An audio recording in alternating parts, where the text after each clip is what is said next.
هنر برای چی؟ یه فرمی از هنر رو به زندگیت اضافه کن، هر فرمی.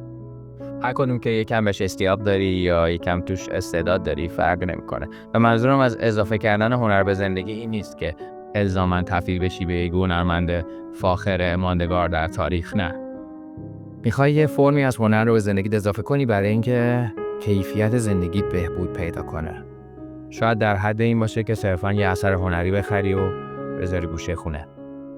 حالا چطور هنر این کارو با زندگیت میکنه، بهبود میده کیفیتشو؟